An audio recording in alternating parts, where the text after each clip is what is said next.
Well, we knew it wouldn't be easy. A picture-perfect bull flag at all-time highs, followed by a flawless breakout that just continued for months? I mean, come on. But now markets are pulling back. Scotty B is pumping the bond market, or at least trying to, and some new software leaders are starting to emerge. Is this the exact shakeout that bulls needed to take the market higher out of a previous all-time high retest, or is this just the start of a huge unwind in markets after failing to break out and a failed intervention?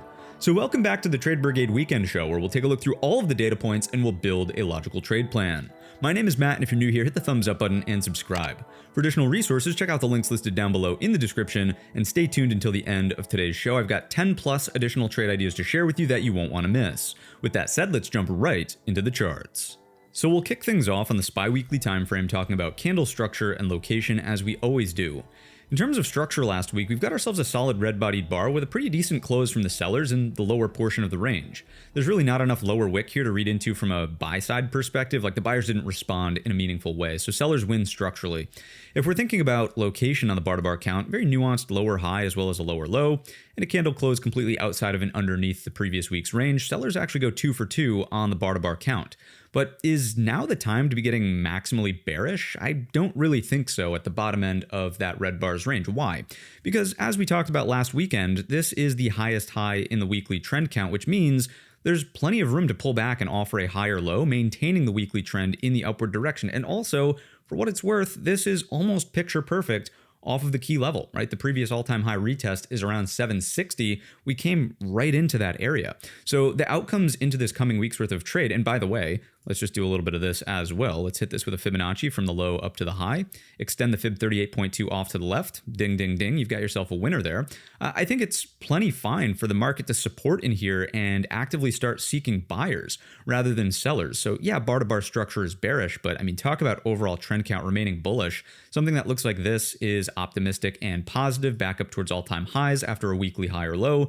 And you could even overshoot 760, right? We'll see this on the daily time scale, but about 754 is going to start being confluenced with the weekly 10 SMA. That's the blue dashed line over here. The 10 SMA on the weekly, of course, is the 50 SMA on the daily. If we could support over that, so a little bit of a shake underneath that previous all-time high 760, gets a little bit deeper, everybody gets all freaked out, and then we reclaim. That looks like a picture-perfect high or low. I mean, we're still above a rising 20-week SMA. The 50 SMA on the weekly is way down here.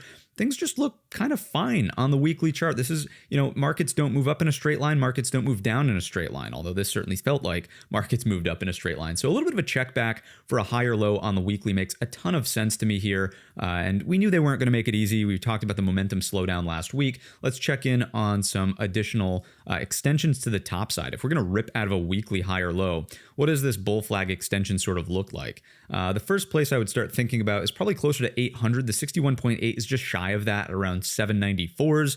And then the 100% extension of this micro flag is up there at, not 7, but 812.66. Just a reminder that this major weekly bull flag, which is still a successful breakout right now, as long as we're over this zone we just talked about. The confluence there is interesting. The 61.8 is the 800 figure. And then, not that we're going here this week, next week, or even the week after that, but just a reminder, up there is your 850 level if this thing's really going to get in gear and put in some sort of like insane, blow off top rally into the end of the year.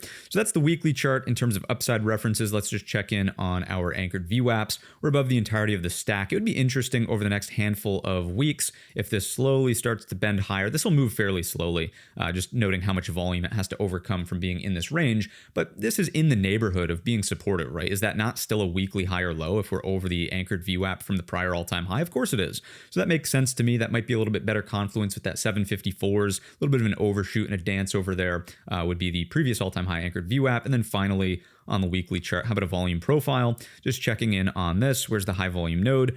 Yeah, I mean, look at this stuff. There's just so many references underneath us on a weekly chart that would suggest you can technically overshoot the previous all-time high. You can make it a little ugly there and still be well within the confines of a weekly higher low over some meaningful structure. So the weekly chart is still very constructive to me here in the upward direction. I would not be overly bearish just because the market's starting to shake out a little bit in the downward direction from a higher time frame perspective, right? On the daily time scale, let's begin by evaluating this week's expected move. If you're not familiar with the expected move, check out the video tutorial in the top right-hand corner.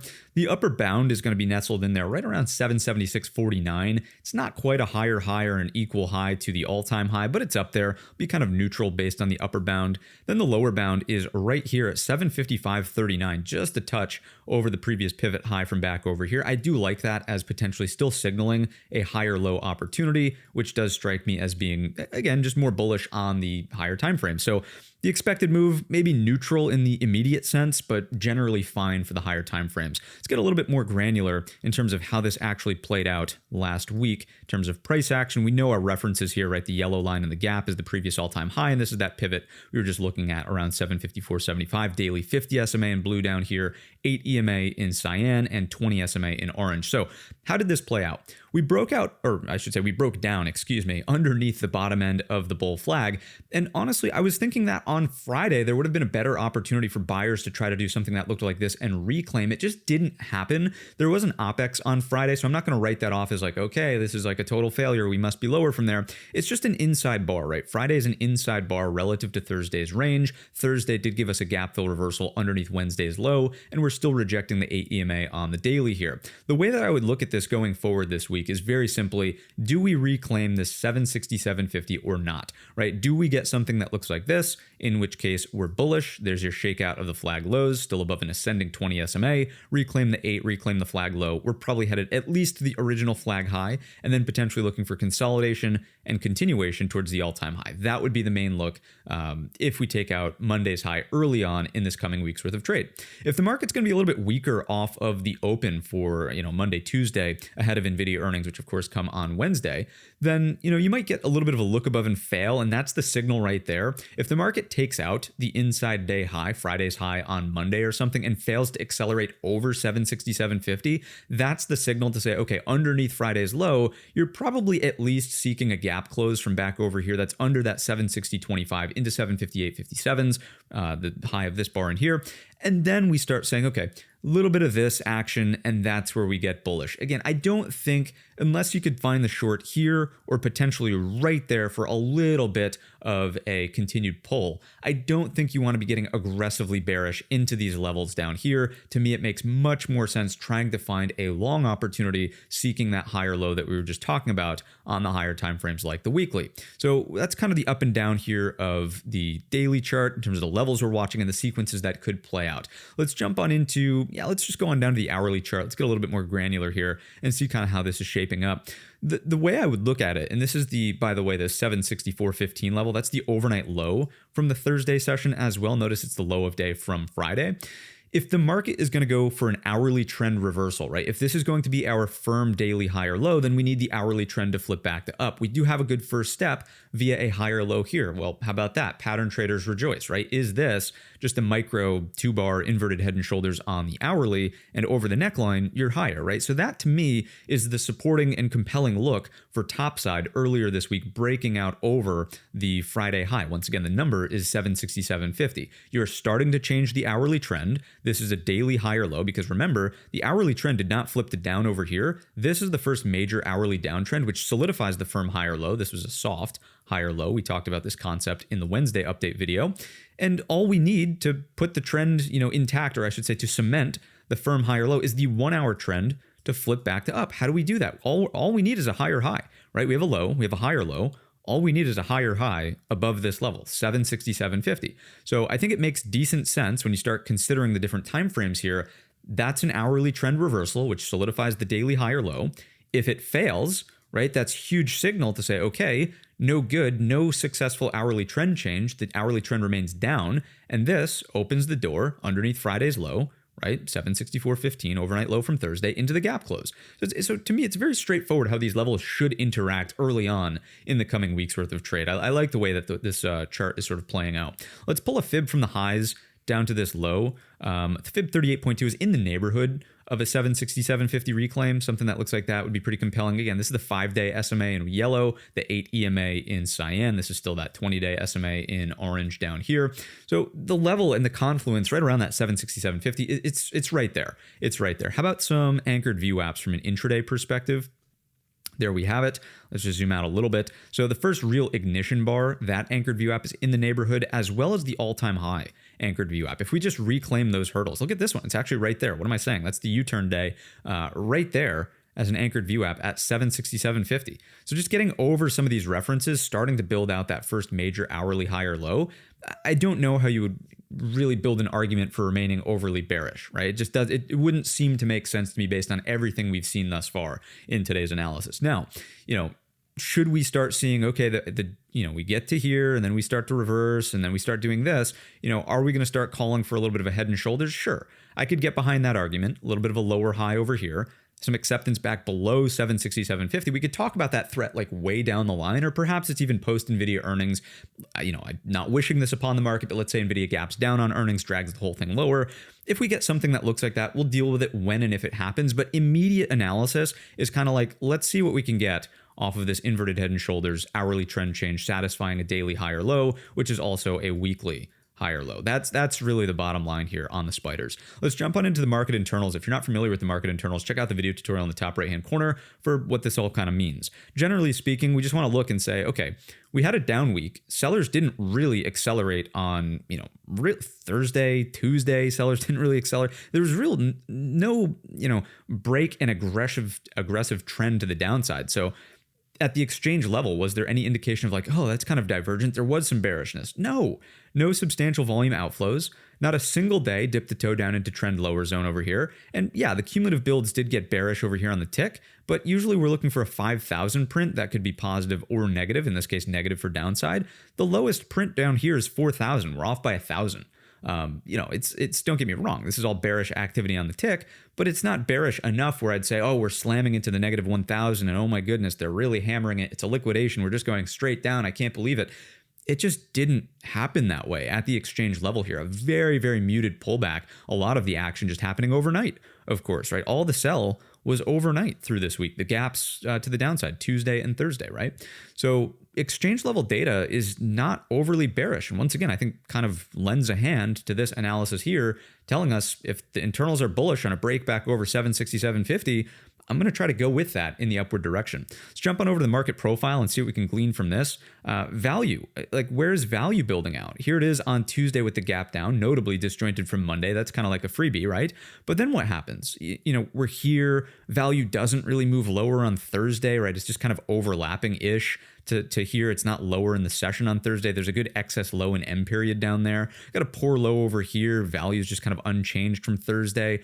It's again, sellers are not meaningfully making progress in the downward direction. It's happening overnight, don't get me wrong. But intraday, there's just not a lot of actual selling pressure that we could see at the exchange level, nor is value sort of validating sellers who are getting involved on lows, right? If you took a breakdown, of whatever, overnight low, you got stuffed down here. And now value's higher from basically Friday. So that's what I'm seeing across this. If you're not familiar with the market profile, check out the video tutorial in the top right-hand corner on kind of how to read these types of charts. But let's go back to the platform here. Let's go out to a weekly chart again. Let's take a look at the Qs. Let's reset this to a clean drawing. And what do we got going on? So candle by candle analysis, bar by bar count. Shout out Al Brooks, of course. What do we see? We've got ourselves a solid red-bodied bar. Weak close down here. Not enough of a meaningful rebound in the lower wick, just like the S&P. Equal highs, and then sort of a lower low and a close right at the previous week's range low. It's still bearish on the 2-for-2 count for the bar to bar, but generally speaking, not anything alarming, right? Relative to this low, you still have a check back for a higher low. We're clearly not trading at all-time highs. We know that about the NASDAQ. It's been that way for a little while, and you're still inside of what I would consider the original flag range from over here. Like, a fractal version of what the S&P is doing is the Qs, right? We shook out the bottom end of the flag, and potentially we're back in the flag trying to build up for a break north after, sort of resetting expectations, so to speak, on the flag low sweep. So that's like a fractal version of what the SPY Daily is potentially going to do. And we'll see if the Qs want to hold up. So what's the key here? You just have to hold up over basically 701. 701 right around in this neighborhood, 700 flat if you want to use a nice round psychological number. If we could stay above that, is that not a weekly high or low? Of course it is. That looks pretty darn good to me. Let's hit this with a fib from the low up to this high. There is your 706. 707 is a key daily level. We'll see a gap there, which of course is the bottom, or it's the low of the follow through day from last Tuesday or 2 Tuesdays ago now. And we'll pay attention to that in just a moment. But for now, like nothing alarmingly wrong with this chart in terms of pullback depth. If we do this, that's still shaping up over the fib 38.2. It's not like, okay, we overshot it, we're rebounding, and now we're here. That's not the situation. So it's still healthy from a higher time frame perspective. Let's hit this thing with the anchored VWAPs from a weekly. Still over the stack in here. That checks out as being pretty bullish. Noting also, it's just confluence with the follow through day low. That's really the most important part of the NASDAQ chart here, really. Let's check in on the volume profile before we take a look at the daily and see it. It's the same. Look at that. The bottom end, the bottom point of the high volume node is the low of last week's bar. And let's just go straight to the daily so I can illustrate this kind of seamlessly. It's the low of the follow through day, right? Right there. So as long as you're holding up over 707, perfect. Not really the end of the world here. Would it have been better? Like, let me fully acknowledge, would it have been better to do something that looks like this? Of course it would have been. Would it have been better to pull back and support over the 50 SMA, reclaim and go? Of course it would have been. But this is the final line in the sand, right? We've talked about this with a number of different folks. Like, you really didn't want to see this, but it was the final goalpost, reassessment that you could have possibly used in the QQQ, which is the follow through day low. Once again, 707. Let's stay committed to the process though, and firstly evaluate this week's expected move. We'll talk about trend. We've got, well, that's incredible. What's the upper bound in there? I'm going to hover the cursor. 728.49 is the upper bound. And then down here we have 698.39. So not great. The lower bound would suggest a failure of the follow through day low. That's not bullish. And the top of the range is going to sort of suggest the top end of the junk drawer. Remember, the junk drawer has been set from this range back over here. It's not the end of the world, but it is not a bullish expected move. I would sort of think to myself, we need to hold like last week's low, the 707 is the line in the sand. Otherwise, right, what have we done? We've just sort of disappointed anybody who bought the follow through day, early on in that session, anybody who bought this gap down that failed to move lower. Breakout buyers from here are already underwater. But the final straw is that anybody who was literally long the opening print of the gap up open on the Qs, they are underwater in a situation that looks like this. The only argument, which could be a sneaky one, it would frustrate a lot of people. I'd keep an open mind to it. The only thing that might, really ruffle the feathers out there is this, right? Okay, you close the gap, you stay over this high, you're under all the key moving averages at that point. So it's inherently bearish if we're under 707. But if you do start to see a bid come in off of 701.70 and a reclaim of 707, that's the long opportunity right there. Right? Gap fill reversal, first high or low, reclaiming the follow through day low. Everybody just got all stopped out and flustered. You put it back on immediately and you start looking for the gap to close above. That would be very frustrating for a lot of folks, I'm sure, but that would be a bullish configuration for sure. Just reminding ourselves that that is still technically a weekly high or low, right? Very annoying, and it's not really the way I would want to see it shape up, but that is a possibility. The more, traditional outcome would be you fail, the follow through day low, you do this, and then, we start working ourselves into a deeper downtrend, retracing towards the lows of the June bar, right before, July bar, right before we headed into August, the Leo liquidation, if you will. So that's the way I'm sort of thinking about that 707 to the downside. If the market's just going to say, nope, this isn't an inside bar, and we closed, whoa, funky zoom, sorry about that. Crazy thinkorswim. If this is going to be an inside bar and we closed right on the 50 SMA and we need higher from here, I think it's fairly straightforward, like the S&P 500 over Friday's high on Monday or maybe Tuesday. If we get another inside bar on Monday, over 715.50, reclaim the daily 8, you're going to start looking for this gap to close above. That would be the interesting spot. And then from there, pattern traders rejoice. I could see it a little bit more easily on the NASDAQ to call that a head and shoulders. If we get like a partial gap fill, reject it, lower high, start trading back down towards here, the big unlock for the bears would just be, if that right shoulder, let's call that RS, for right shoulder, not relative strength, but right shoulder. If that shows up, then underneath the follow through day low, kiss it goodnight. Nice knowing you, NASDAQ. We're probably in store for a much deeper pullback. That just disappoints a lot of folks. Why? Well, because you never took out the all-time high over here, and the memory names, the semiconductor names, are not really pulling, they're not breaking out to new all-time highs, right? So that's the bearish concern, would be a partial gap close above that rejects kind of in the neighborhood of that 727. 727 was the top end of the junk drawer back here. Partial gap close underneath this overhead supply, right shoulder, we just sort of walked through it. The more optimistic take, just to sort of put it out there, would be you close the gap all the way, continue to accept in the gap, so over 722.20, and then from there, Brigade bolting over 727 towards the all-time high, much more constructive for buyers. So you would need to establish some semblance of a higher low on the daily chart. If that gap closes and you get a gentle pullback off of it, that's what you're looking for there, which could be in the cards. The reason I want to remain somewhat optimistic for this market, you heard me say it in the intro, is the IGV rotation, right? And I've talked about this on the channel before. It's been in the intro, it's been in the analysis components. We have currently a hardware into software rotation shaping up. And if those software names can really get in gear, yes, this hardware stuff is way heavier weight for the markets right now. But if software can at least pull its weight, then you might get something that looks like this. It might not be a momentum rip to the upside, but you're probably not going, you're not going down in a straight line like this if IGV is going to pull its weight and we get that hardware to software rotation. Let's jump on over into the hourly chart though, and let's continue along with the analysis and the pathing. You could make a sort of loose argument for similarly inverted head and shoulders there over the 50 SMA, over 715.50, kind of does this, consolidate, show me the gap close, we'll reevaluate up there. If you're a bear, you're saying, nope, you're going to get this. And then you're going to get, whoops, sorry, no acceptance inside the gap, look above and fail, 722.20. Where do you get bearish? Right back down underneath the midpoint, lose the 50-day moving average. So it's like this, failure here, consolidate, descending triangle or whatever, yikes. Back to the follow through day low. And of course, as mentioned, lose that and it's just good night. Should the market open weak and sort of get a poke to the downside and reclaim, that would be bullish right there on the dot, 707, consolidate, and then look for the same thing back in the upward direction as the original pathing for higher. If we just rip, like really rip like this, that would be a sign to look for consolidation and up and out. If the first opening impulse is a big move higher on Monday or Tuesday, I would look for this outcome to be the higher probability outcome with consolidation remaining over the Tuesday and Wednesday highs from last week. From there, we could just hit this with some intraday anchored VWAPs and see what we've got from this perspective. Let's just zoom out a little bit on that. A lot more spaghetti in here, like you're inside the stack, right? Which makes sense. You're not as strong as the S&P 500.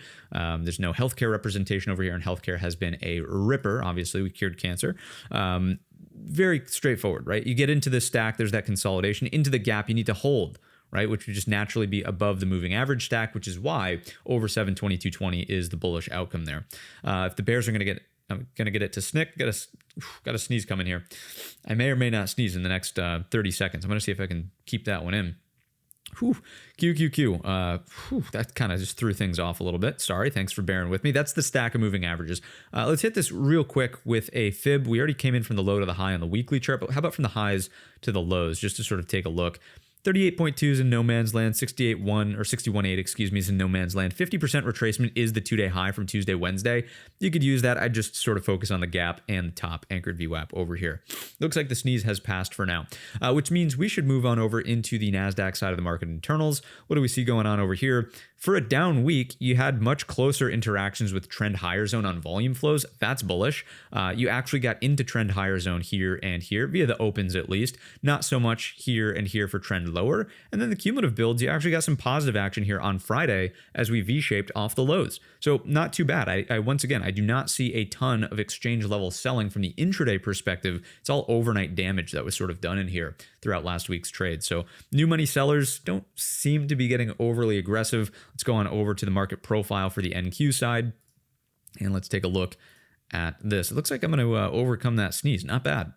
Value area. Where is value? Value is, like we said, just completely kind of unchanged. It didn't substantially break away. Like this is down, yes, or like overlapping, I should say. This is down and then overlapping. You know, it's very tough to look at the price action and say, wow, sellers did a ton of damage to the charts. I can't believe it. We are straight down. Sellers are really hitting this thing hard. If the sellers were going to do it, why didn't they attack this gap down and produce a real big string of just ugly, ugly action in the NAS? We just go back here to this daily chart, for example. Again, it's like a lot of overlapping action. Some of my favorite questions to evaluate the market with, shout out to Peter, like, what is the market doing? It's going lower. Is it doing a good job of going lower? Not really. Like you broke a prior day low. You didn't get range expansion. You broke the moving averages. You didn't really get range expansion to the downside. So, I don't really see this as being all that successful of an attempt from sellers. Big move up, needs to digest a little bit. We got a little bit of sideways time correction, a little bit of price correction in here on top of it. Let's see if we can't go higher and generally continue this leg here, which I don't know about you, but this was like, yeah, buyers are actively doing something impressive here off the Leo liquidation low. Anyways, enough rambling about the Qs. Let's jump on into the IWM and see what's going on with a weekly chart to start. Let's go over here. Not bad. Weekly 10 SMA, which is a daily 50 SMA. Just nice little bullish, 3-bar play-ish, if you will. We still do have a red-bodied bar, a little bit more of a lower wick on this IWM. Notice the close also on the bar-to-bar count. You closed back inside the previous week's range, not as bearish over here on small caps, which I think is fairly telling, considering that, what do we know about last week? Bessent stepped into the long end of the treasury market and said, hey, we're going to double, more than double our purchases and try to push rates slightly lower. For a market that was starting to sniff out some of the BS, I mean, this is not a bad response. You would think if the market was like, okay, this intervention is clearly indicating something's wrong. We don't like intervention. We want it to happen naturally, right? Your small caps easily could have come into these lows and they just didn't, right? Let's go on into, we'll just be congruent. We'll hit this with all the different little metrics in here. There's your sort of pullback right into the Fib 38.2. That's fine. I mean, don't even get me started from this Fib 38.2 perspective. Plenty of room there. Let's hit this with anchored VWAPs on a weekly. Looking good. Support right off the previous all-time high anchored VWAP, no concerns. And how about the volume profile? Jumping into this, where's the high volume node? There it is. We're well above it still, so no complaints from a weekly point of view. Let's go to the daily. Let's hit this with some levels, and let's just kind of see what's going on here. We certainly broke down. I mean, again, I don't want to sound like I'm overly bullish in terms of the price action here. I'm just not bearish on the lows. I think that would be foolish. I think looking for a higher low coming off of this pullback is the better outcome here, rather than being like, oh no, it's a failed breakout, we're going lower from here. And I could see the arguments, right? I could see it, just like we could see it in the QQQ. There's your head and shoulders. Here's your neckline. Oh my goodness, it's going to break. It's going to go lower. It very well could, but I don't think I want to be short right here, right now into the end of last week. If you want to be short, then look for a failed attempt to set a lower high, a bit of a more meaningful right shoulder. This is just kind of like you're setting up the right shoulder, really. 2-day bounce or something short against the previous all-time high. If you told me, hey, my risk reward is like this, no problem. But if you're like, oh, I'm going to get short right here on the lows after being down for 2-3 days in a row, what are you doing shorting into the daily 50 SMA? That's just not, that's not good risk reward. So that's the way I'm seeing this chart. To me, this is like inside hammer and up for early next week. Let's see what happens at 302.75. We're above ascending moving averages here on the 20-day, the 50-day. No real complaints about that. If we just consolidate and go sideways, like 2 or 3 days of sideways consolidation. So I would say like another day sideways and then a break of the lows, that would be a little bit more telling, just because, the hammer would have obviously failed at that point, but probably not immediately on Monday, I wouldn't think, unless there's some sort of news catalyst that's going to, who knows what gets said over the weekend. If there's any announcements at this IndyCar race, we'll hear them in person there. So that's that. Let's jump on over this hourly chart. Let's see what's going on over here. Can't quite make as much of an argument for the inverted head and shoulders. It's not really there. I mean, you could kind of say like, oh, maybe it's that.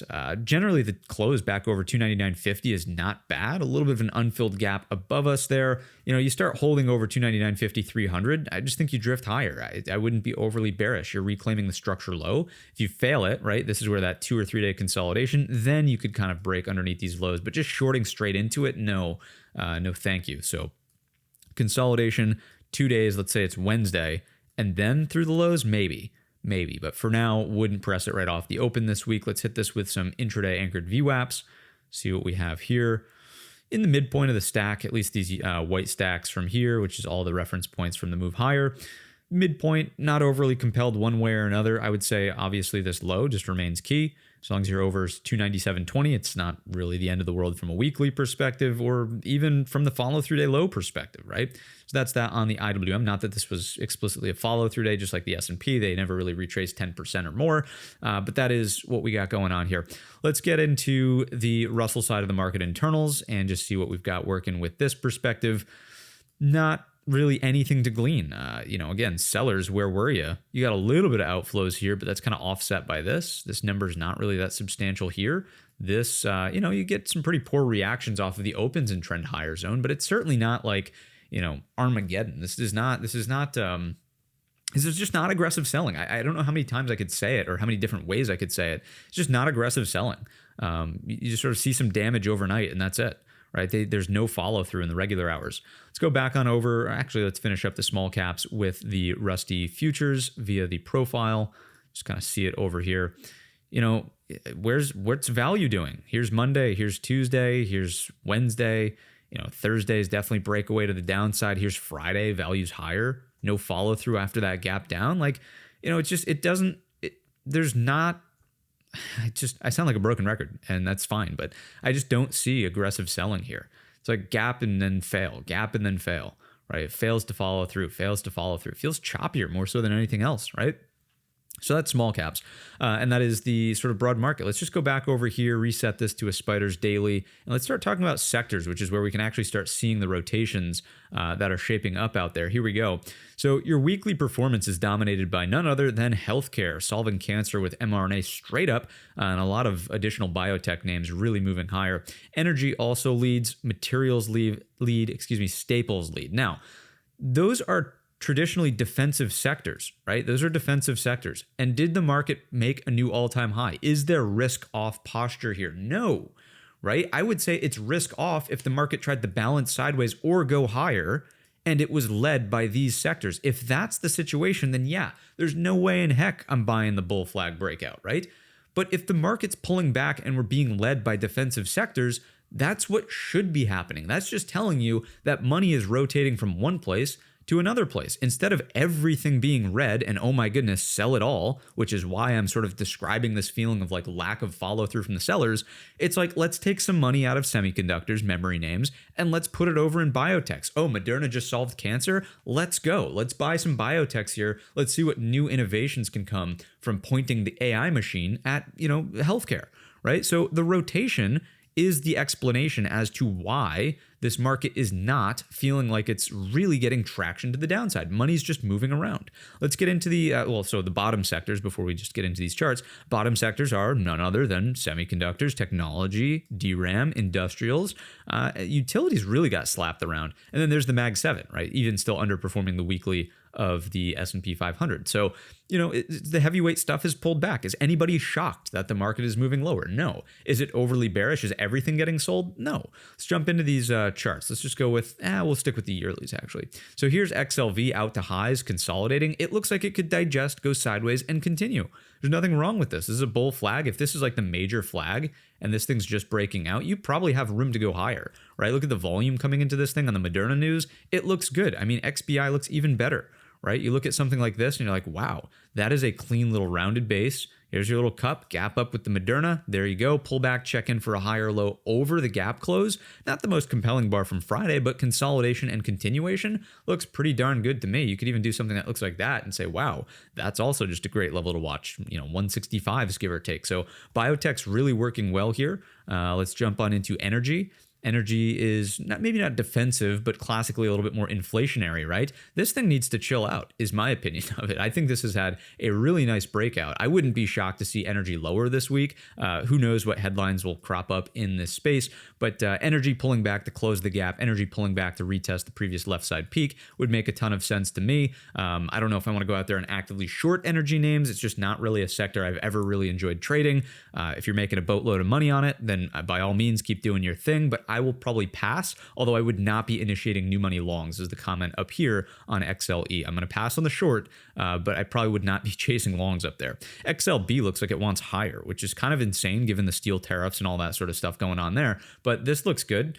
Too bad it's the lightest weight sector by market cap for the market. It's consolidation and up and out would be pretty compelling. The shiny metals are doing pretty well with the whole interest rate debacle. It's going over to the XLP. Not much to say about this, just consolidating and grinding sideways. It's fine as a defensive sector. IGV. Look at this thing outperforming the S&P 500. This is fantastic. I can't say enough good things about the IGV here. Really nice rally.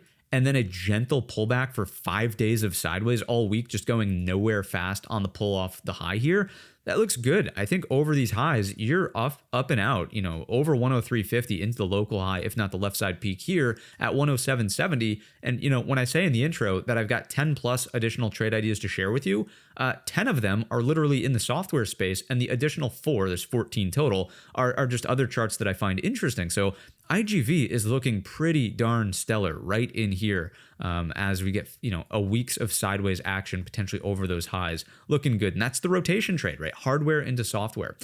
We built out all the data centers. Where's the next profit center? Software. We've got to do something with these data centers and the tools that have been built and the infrastructure, right? XLY looks like a flag up here. You do a little something like that. Needs to continue holding. Tesla, big boon for that, helpful boon. And then Amazon, Bezos, lay off the offer. Would you stop selling the damn thing?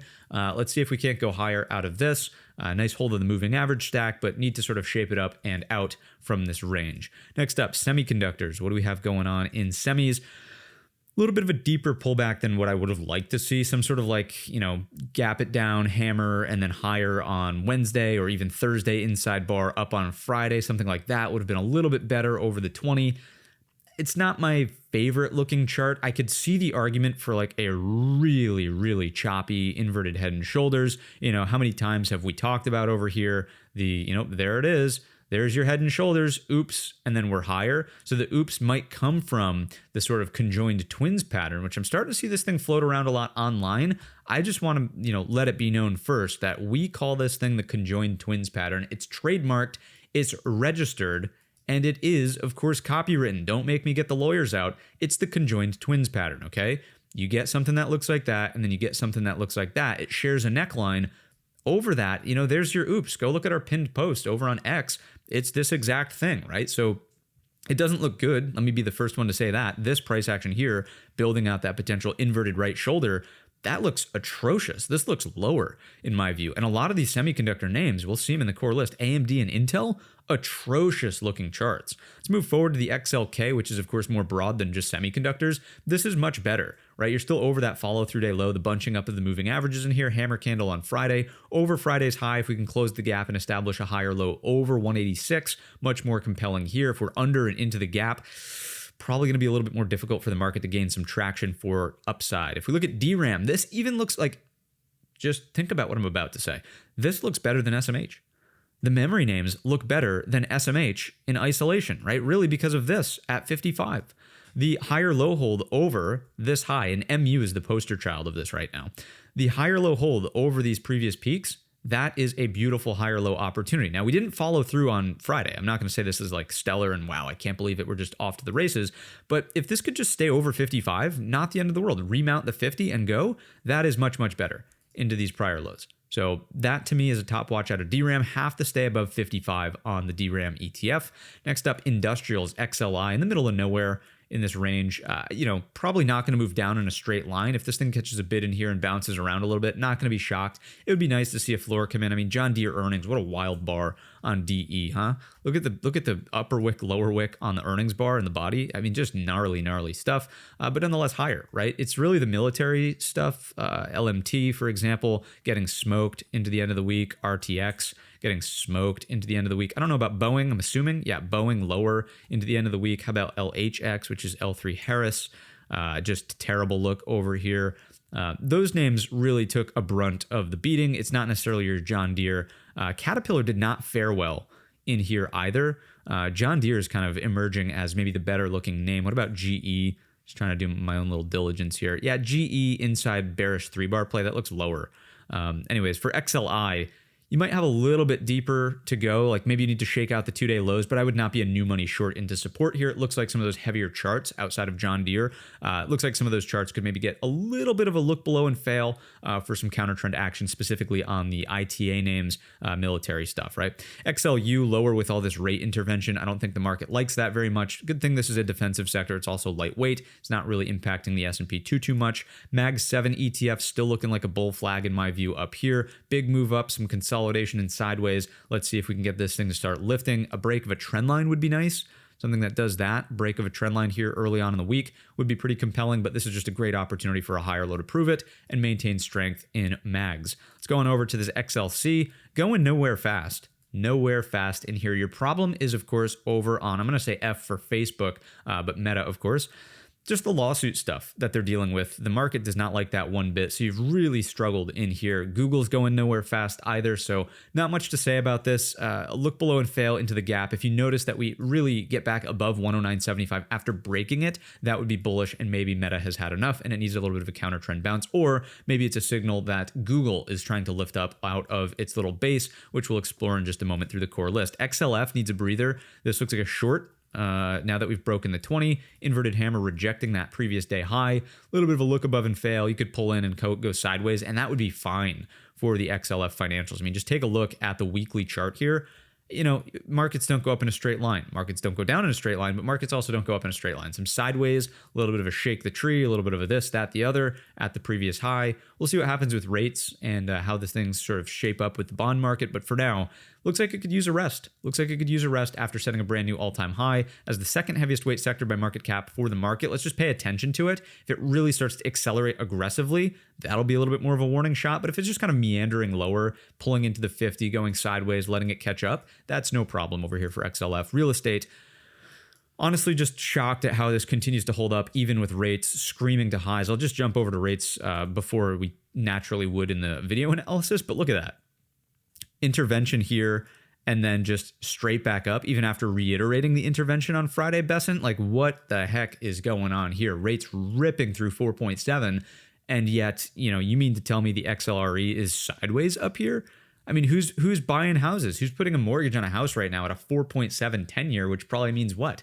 Interest rates on mortgages are, you know, I haven't looked recently, but what are they? They got to be over 6, right? What are you dealing with, like a 6.4 or something like that, depending on your credit? Maybe you're lucky you get something like 5.5 if you know a lender or something, but goodness, that is a pretty darn tough look here for real estate. I can't imagine that this rallies anywhere meaningfully under the circumstances of the rate. So that is the sector watch list. I'd say the main bit to pay attention to is that IGV and just how darn good that thing looks against the backdrop of an SMH. Not really looking too pretty, right? It's the hardware into software rotation, and you can literally see it in the charts, okay? Let's jump on over to our ratio grid. Let's see what's going on with the ratios. If you're not familiar with ratios in Thinkorswim, check out the video tutorial in the top right-hand corner. What do we have? XLK kind of acting okay.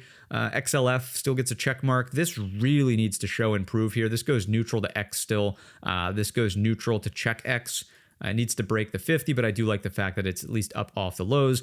This is really because of XBI. I wouldn't call that too risk off. It's not like the insurers are ripping. I'll just go over here real quick and go to UNH. You know, UNH is not ripping. Oops, come on, zoom in. This is not ripping, causing healthcare to go higher.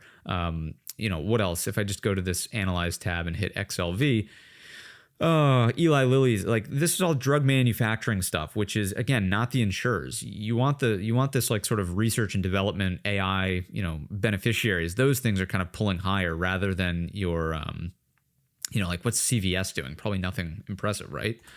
CVS lower, right? So it's not like your Band-Aids and your cough medicine and that stuff is really ripping here. It's no, we're really excited about, you know, AI innovations in healthcare, which I wouldn't really classify as risk off, right? So I don't mind this ratio doing what it's doing is the bottom line of that conversation. Moving forward, and you know, no risk off happening here, and certainly not in utilities, right? Let's jump on into the AB sets. What do we have on this? Still a lot of improving looks. This checks out, really checks out. RK, shout out to Kathy. Not so good over here, not so good over here. But that's just because, once again, healthcare, this ratio is probably wrong at this point. It's not semiconductors, healthcare. It's probably semiconductors and like a very narrow basket of, you know, this is almost like PPH at this point. It's pharmaceuticals at the top of that XLV. I would really want the basket to compare against, you know, risk on versus risk off, being those insurers, those service providers, those things that are a little bit more recession proof, right? Let's go on over into the B set from here. And what do we have? The gold ratio. Yeah, I mean, the gold ratio is just telling us what's wrong with rates, right? TLT ratio, still in a nice uptrend there. That's risk on. Bitcoin ripping, bullish Sailor shift ratio, just vertical. Looks like a short squeeze. I don't know what else that would be. You know, just like these are like, okay, someone's getting liquidated. Okay, somebody's getting liquidated. Somebody's getting liquidated, but on the short side, right? That is a huge break and rally up and over that 67, thousand spot, and you know, all the Bitcoin names are ripping on the heels of it, which, you know, rightfully so. The underlying assets meaningfully higher. copper, which is not junk bonds HG, trying to catch itself for a higher low. If copper can sustain in here, it just continues to tell us, okay, we probably need some more of it for data centers, and the build out's not a fugazi, and the more demand for copper means that the build out's real, and it's not just numbers on paper, right? Let's jump on over into let's go on over, oops, wrong list. Let's go to the dollar and interest rates. We could see this dollar lower on the intervention, but rates still technically higher. So one of these charts is lying. I have a feeling I know which one it is. Probably this one. So I wouldn't be shocked to see this thing try to creep a little bit higher and do this. Or, if they remain, let's just say it this way, if they remain divergent, yikes, that would be a problem, right? If the market's just going to sort of like devalue the currency, rates go higher anyways, what's that tell you about the way that this is going to unfold, right? Pretty low confidence from the market if that's the way that this goes. If the dollar gets to bid, though, at least, okay, something, this adds up. It makes sense. The market function is technically proper. Let's go on over here into, I don't know. Let's go over to, we don't need the inverted ZT. We could just go over here and look at the Fed watch tool and see what's going on. I thought this was notable, right? The bond market saying, hey, bond vigilantes are selling the absolute bananas out of this thing, even into the announcement that the Treasury is going to double the long end purchases. The market's saying, nope, you're going to get 2 hikes. Stop what you're doing. Let's be real here, right? The 10-year's telling you, Mr. Kevin Warsh, you got to do what you got to do. You're not doing it. And Scott Bessent's trying to push rates lower. And, you guys are not doing it.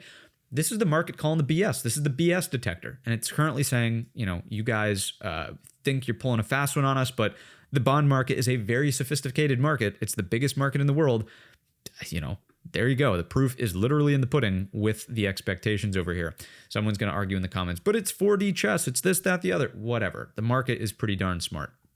It doesn't get it right all the time and in the right amount of time, but usually it kind of, there's just a lot of money at stake there, right? Bessent is going to have to clean up his mess, it looks like, on Monday. This is new.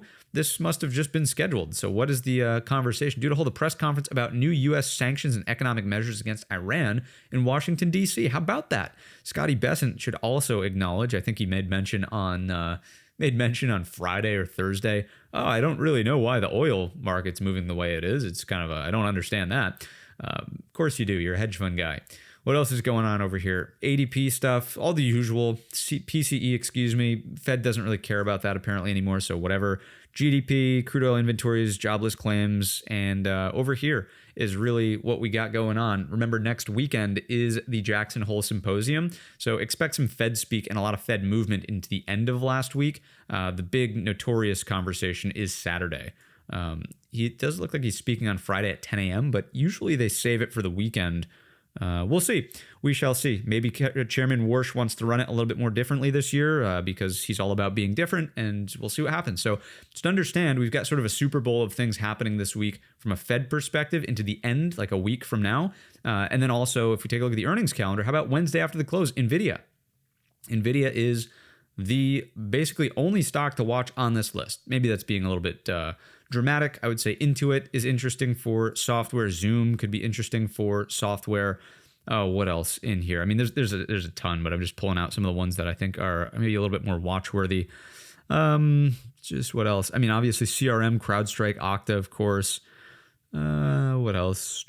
P has been ripping recently. Nuantix could be interesting. MRVL, of course. Irene gets a little bit of a watch back over here. Affirm, honorable mention. Autodesk, honorable mention. Ulta Beauty for the looks maxers. Workday, Sentinel, Rubrik, Elastic, yes.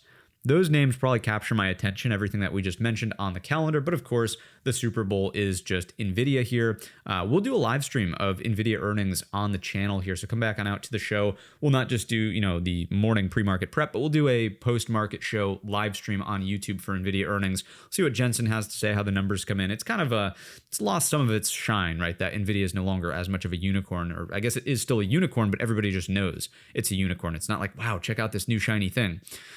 That's the earnings calendar. There's no earnings breakdown from FactSet, rightfully so. There's not really a lot that happened last week, so we move into additional supporting evidence, beginning with bonds.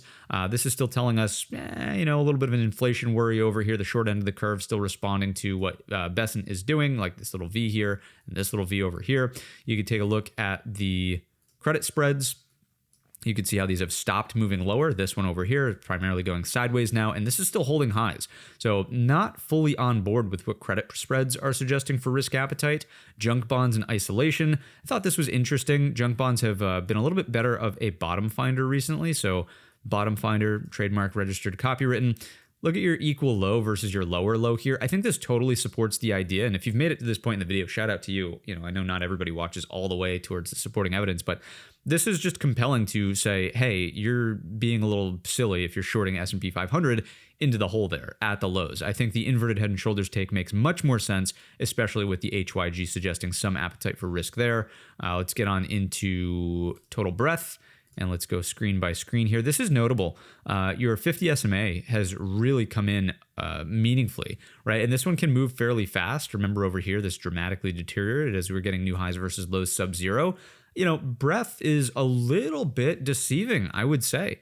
Breadth is deceiving in the sense that you go over at the RSP and you're like, RSP just made a brand new intraday high on Wednesday. And then, we backed off a little bit, not bad inside bar here. Your rotations under the hood might be helping, but, this is not necessarily just going back over to this. That is not the look on the 50 SMA read. That's components in the S&P 500 over their 50 SMA as a percentage, right? That's not it, along with this. And usually, what's the logic behind this? You're not getting new leadership that's heavy enough weight to really emerge and drag the market higher. So yeah, some of the lighter weight stuff might mask the look over here on the RSP, but you're not actively getting it where it matters. It's not high beta growth. It's like the same thing over here, right? You're like, oh, look, RSP is still technically making new highs. It's a bullish divergence, right? As the market was going sideways, S&P was here, RSP S&P was there, RSP was technically higher. You're kind of, in this case, it's the NASDAQ, right? RSP is up here, NASDAQ is still in here. I'm not going to say it has to resolve lower, but I would not be fooled by the breadth metrics over here. I do think that there's some new software leadership, but it has to get in gear. It has to really start producing meaningful highs and pretty soon. QQQE doing okay. Let's jump on into our volatility complex and see what's going on from a VIX perspective. Still just notably low. The Bollinger Band width has not gotten too compressed yet, so not overly worried there. The VIX EQ has really come off, which is making it much easier to try to attack MU, as well as SanDisk and some of those more violent names these past couple of sessions, now that individual volatility has decreased quite a bit. So it's kind of a good indication to me. You don't want really high dispersion there. It's okay to have things kind of come in just a little bit and allow a reset, right? Let's come into this vol futures read. This is expired, so just understand you're not looking at the white line anymore. It's these gray lines right here. I have to update that for next week. Expiration was Wednesday, but you're still in contango. And the one-day VIX is still floored. So really, is it that bearish out there as we pull back? No. If this was pressing into backwardation and oh my God, batten down the hatches, things are getting ugly. Sure, but volatility is not suggesting that wow, we're going substantially lower from here. I would think volatility would increase, right? If everybody, and you could make the argument, well, nobody's got insurance, so it's going to be really gnarly when it does happen. I get it. Certainly possible, but as of right now, there's just not enough through the supporting evidence we've literally just walked through that would suggest to me everything's going to fall out of the sky and go to zero. So that's the take through the broad market. Let's quickly hit this with the core list of companies, get into those trade ideas, and you'll be on your way for the weekend. What do we have going on over here in NVIDIA? Earnings, as we know, so options traders beware. You're going to have your Monday expiration, which is probably going to be fine to trade.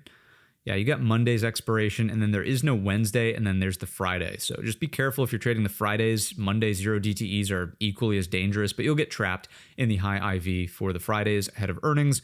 The look here is a little bit lower and then remount and go. That's the look, right? Sort of get some sort of support over the neckline of this as a double bottom. Let's see if we can't catch support off the daily 20 and then retake this gap up low at 216.50 for higher. Classic little look below and fail of this low and repair the structure and go, right? So that's the ideal look. Again, earnings could shake that out. If we're in here and just sort of accepting, we'll just reevaluate post earnings. I would not be a new money short here on NVIDIA. Next up, Apple. I think Apple it's so clearly the defensive tech. That was evident on Wednesday. I don't love the action in here. I think you could start to be saying, okay, maybe we're building out a higher low and we need to get acceptance here and then close the gap. That's possible. I would just watch Friday's high, right? Friday's high, here's the hourly chart. If you start taking out this 311, is that a little bit of a hold of the moving average stack after a check back for a higher low? Probably get a little bit of lift in here and then continue to Brigade bolt it up, that's fine. If you're just consolidating sideways, I wouldn't really want to get too involved in Apple. Let's go on over to Microsoft, starting with the daily chart. This thing still looks a little heavy, like it needs just one more, it needs just a little bit more, right? In my view, you've got this nice move here. You've gone sideways. It kind of looks more like a bear flag on the lows, but just show me this, right? Get involved here on the reclaim of this low. That's the way I'd look to trade this Microsoft. It's going nowhere fast into the end of last week. Here's the hourly. You're just kind of sideways and not really doing a lot. So it's got to sort of shake out the lows and reclaim if it's going to be a long, or, in here, I don't even love just trying to get it on a grind back into this overhead supply. I'd like to see everybody punished who's trying to get it long over the gap, but something like that is a little bit more doable over 745. Back to the daily chart, perhaps. Yeah, I mean, huge move up, digesting. I mean, going sideways is okay for a Microsoft of the world. Amazon, I think this one's being tricky. Tried it on Wednesday long, worked for a bit, had to kick it back to the market on Thursday morning as it was coming back down through that 262. But then, on Friday, it looks below and fails this low. That's like, I don't,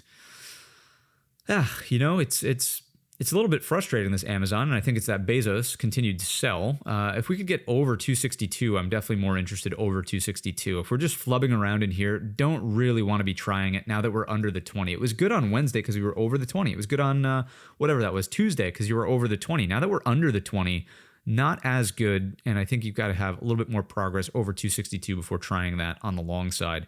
I don't know about getting short in the hole down here. Maybe it continues to the 50, but that would probably be a in-out, hello, goodbye, right or right out trade. Let's go on over to this Google chart. What's going on over here, as mentioned earlier, going nowhere fast, kind of like Microsoft. It's starting to shape up, though, now that if we look at the hourly chart, this is bizarre how see how this bends because of what happened here, as these prior 20-day averages fall off. Anyway, a little bit of a bizarre look. You'd think it's being pulled lower because of this. It's not. Anyhow, the look currently would be to say, can we get some semblance of a break over this area? The 50 SMA, let me gather my thoughts here. It would have been best on Thursday. Thursday would have been the day to do this right here, because at least you had some risk reward into the 50 at that point. Let me zoom in a little further. You could have done that and you have your risk from A to B. Now the 50 is going to be like kind of in the middle of that range. You're long into that. The structure is still technically thin. You have the prior lows. Just like, it's kind of ugly the way this thing is shaping up on Google. It does not look like a picture perfect. I would not put this in the textbooks and say, oh yeah, this is a great higher low on Google. Let's study that one, right? That's not really the way this is shaping up. So I think it needs more time. It's not really a priority or a focus. Broadcom tried it on the 2 Sigma extension here into the, Marvel news, and just kind of, was able to unload it on Friday, but not really in the way that I thought it should have played out. Kind of had a nice opening drive on Friday and then just immediately failed back below the 200 SMA. So don't love this. You could maybe say that you want it long over 370 early this week. In my view, it's I wouldn't want it long there. I'd look to short it. It's got earnings not this week, but the week after. I think this is a short. Like, you get into this gap, you close it, you have the 8 EMA come smack you on the head, and then you're just lower into this low again as a big H pattern on Broadcom. I mean, they just issued a bunch of debt, right? So I don't know, not my favorite chart. Let's go on over to this Metaverse. Metaverse looks like it wants to pop, and then just like Broadcom, short it at the gap, right? I think that's the H pattern on Meta that we're waiting for. The lawsuits, everybody's talking about it. So not short in the hole, but if this wants to bounce, give a 2-day bounce or whatever, first attempt would be at the 8, second attempt would be at the declining 20-day, 2-day bounce or something, short it up against this 580.50. Something like that. Not a bad look on Meta, but definitely not trying to get overly aggressive on the long side here. You are approaching this major support, which I understand, but I mean, think about the number of failed breakouts here. Really impressive recovery. Could have gone for a higher low, gap down on earnings, could have held in there, still been a higher low, failed, right? Tried to go again, right? Off the major support, made a substantial higher high, an equal high in here over the 200 SMA, could have pulled back, supported over the 623s, failed. Okay, gap down on earnings again. Okay, here we go. Again. This time we make a lower high. So really, you want to be buying this support on the, we establish first, second, third test after a lower high? Really? I mean, again, don't get me wrong. You could get a small counter trend move in here, but my God, is that just asking for a lower high in my opinion? The more I look at this chart, the more bearish I get on Meta. Terrible. Absolutely horrible Look at this weekly chart. Not to start being pattern traders rejoice, but are you going to start breaking through your neckline and go to zero? Zuck, you got to do something over here, and it's just not shaping up. We're gonna build a lot. We're gonna build a big company so we can service big companies in terms of selling excess compute in the last earnings call. Really, what's that mean? What does that mean? We're gonna budget for some lawfare in the capex numbers. I don't know. Maybe I'm putting too much of my fundamental hat on, and usually when I start getting overly bearish like this on a name, it's probably a good sign to start doing that. But anyways, it just doesn't make sense to me over on Meta. Let's go on over to this MU. Let's go on into a daily chart. And let's see what we got going on. This is kind of like the picture perfect little, conjoined twins. There you go. There's the head and shoulders neckline into the inverted head and shoulders neckline. Tried this, a couple of times through here. Couldn't really get it to stick yet, but liking the daily higher low over this 929 consolidation up and out is just a nice marching trend in the upward direction. MU memory, we might have topped in terms of expectations, but it's not like memory all of a sudden becomes irrelevant. So I could see the argument. I still think that you probably want to look for new leadership in software names. I'm not arguing that MU goes back to all-time highs. I'm just saying you might be able to catch a nice little multi-day rally in here just based on the turnaround from this inverted head and shoulders. So key holds, 929 must hold as the daily higher low, and a nice compelling break would be over about the 1,000 mark, right around in there, retaking this level, right? Over 1,000 gets pretty darn good. Let's go on over to this Tesla. Really nice action on the Friday session. Big volume to support it, up and over into the earnings gap rotation. So 50 SMA, testing that. Still a lot of overhead supply here. I would try to maintain a little bit more of a bullish looks to start, and then, bullish meaning if we pull back, check in, offer some higher lows, that's a good place to start going higher.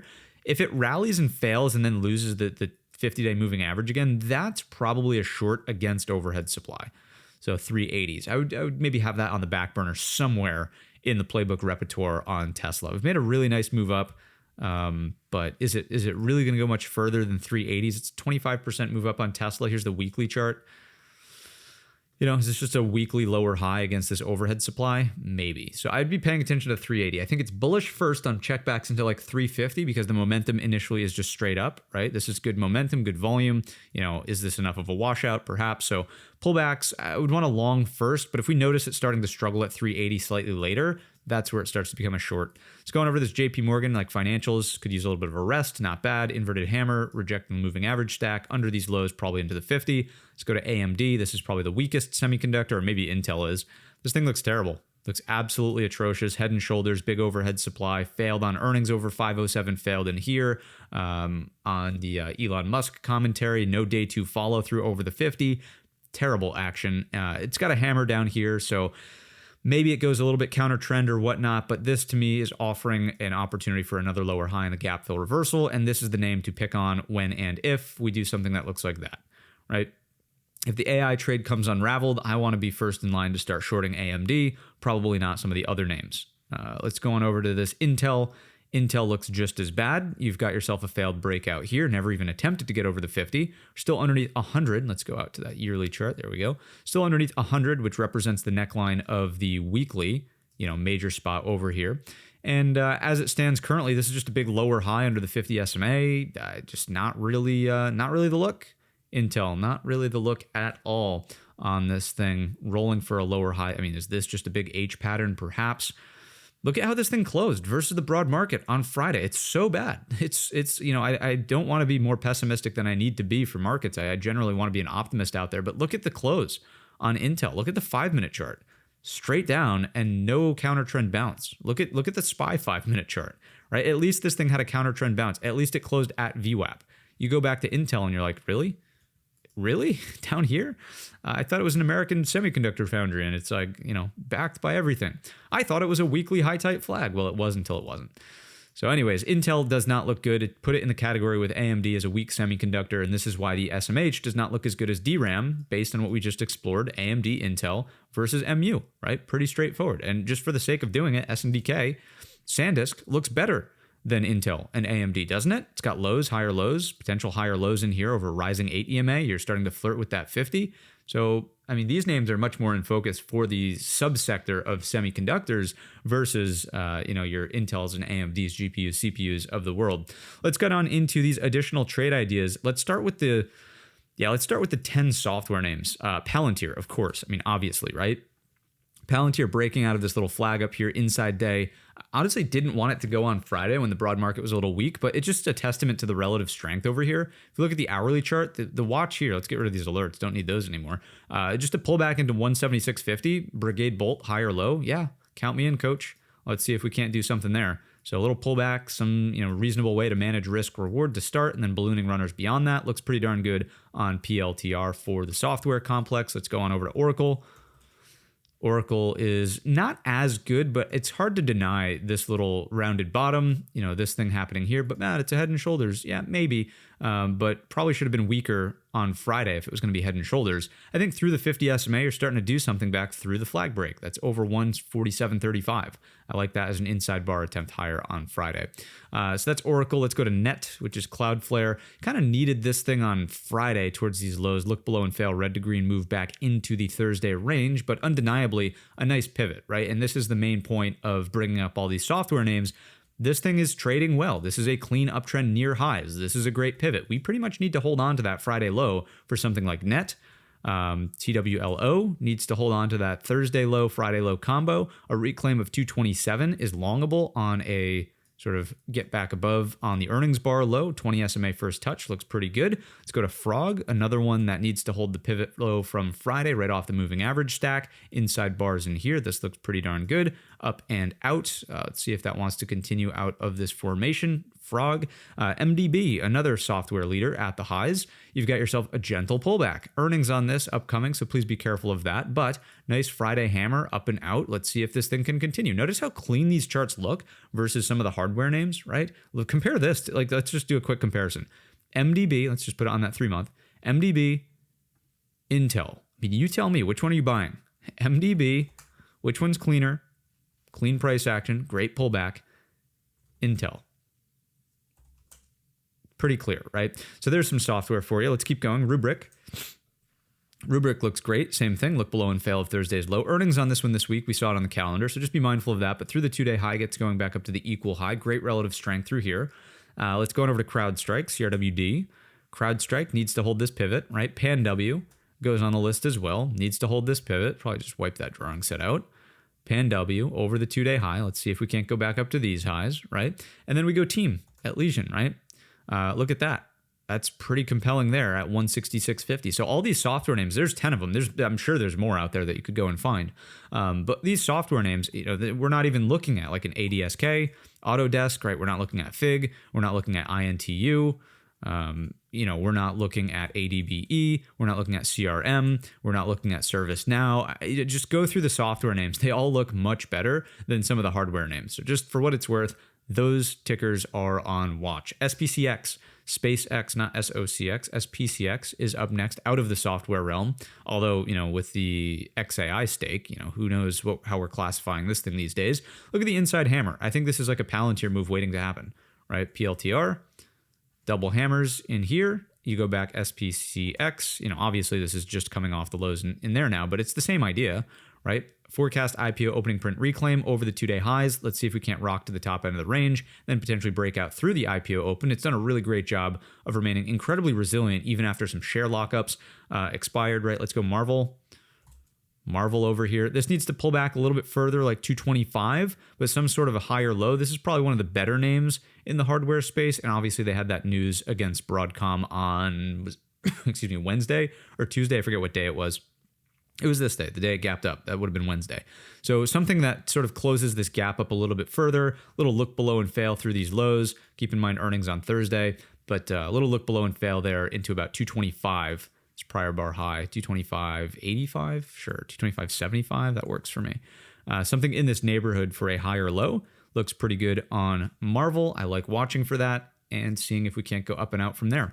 That's that one. And then last but not least, a blast from the past. How about your NBIS? NBIS. Need to do it basically on Monday. You need to be over Friday's high or an inside bar. So either Monday looks like this, and then Tuesday does that, or on Monday we're just doing that to begin with, right? Check back into the breakout point, into the stack of moving averages, fails to go lower on Thursday, and now let's see if we can't go up and out over 231. Okay, low volume as the selling consolidates down here towards the lows, or lighter volume, I should say, post large gap down move over there on Wednesday. That's what I've got for you in today's episode and installation of the weekly watch list. If you enjoyed the video or learned anything new, let me know down below in the comments section or by giving the video a very simple thumbs up. We'll be live, as we always are, every morning at 8 a.m. Eastern time this week for some more episodes of the pre-market prep, where we'll build a game plan to attack the day ahead with the most relevant and up-to-date analysis given what happened overnight as we move throughout the week. So hope to see you there. Have a great rest of your weekend. Stay green in the coming weeks worth of trade. And as always, I will see you in the next one.